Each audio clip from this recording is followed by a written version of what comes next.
The Prime Minister Anthony Albanese will travel to India next week alongside the Trade Minister Don Farrell, the Resources Minister Madeleine King and also 25 CEOs.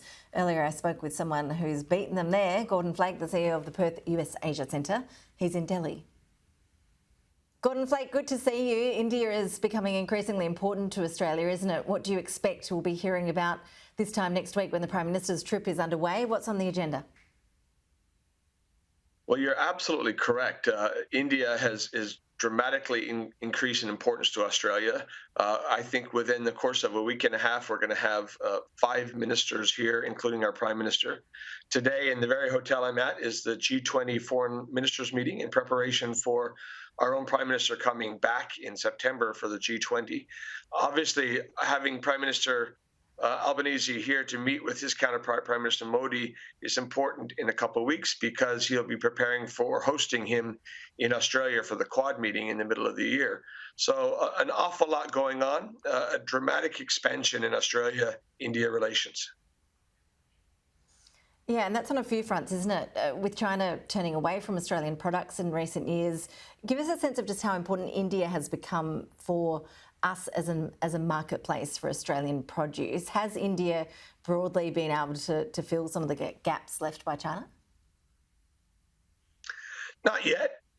Although India now has surpassed China in terms of population, it certainly hasn't surpassed China in terms of the power of its market. And I don't think anyone out there is looking at India alone as being a replacement for a Chinese market. But India is a very important part of any diversification strategy for any sector, just by dint of its growth, its population alone. Really where it's been important for Australia in recent years is in diplomacy. Just think of our roles in the Quad and in negotiating things like the Indo-Pacific Economic Framework, and obviously in security as well. It was just announced, I think, a week ago that Australia would be hosting this year's Malabar naval exercises, an Indian exercise that Australia will be hosting. So dramatic expansion, security, diplomatic, and increasingly economic, but that's not the primary driver. And so why is it that India is so firmly in the mix when it comes to Australia's strategic interests, and how close do you expect those ties will get? Well, look, you and I have a rather unique perspective sitting in Perth, in Australia's Indian Ocean capital. Now I'm looking at it from the other side of the Indian Ocean. But clearly, by geographic proximity, it's very important. By size, it's really important. And most importantly, by orientation.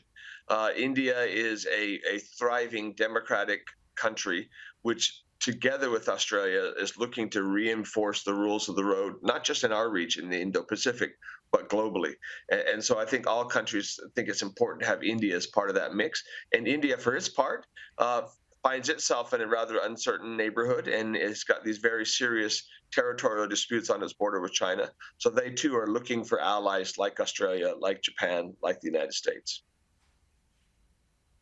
Gordon Flake joining us from Delhi today. Really appreciate your insights. Thanks so much.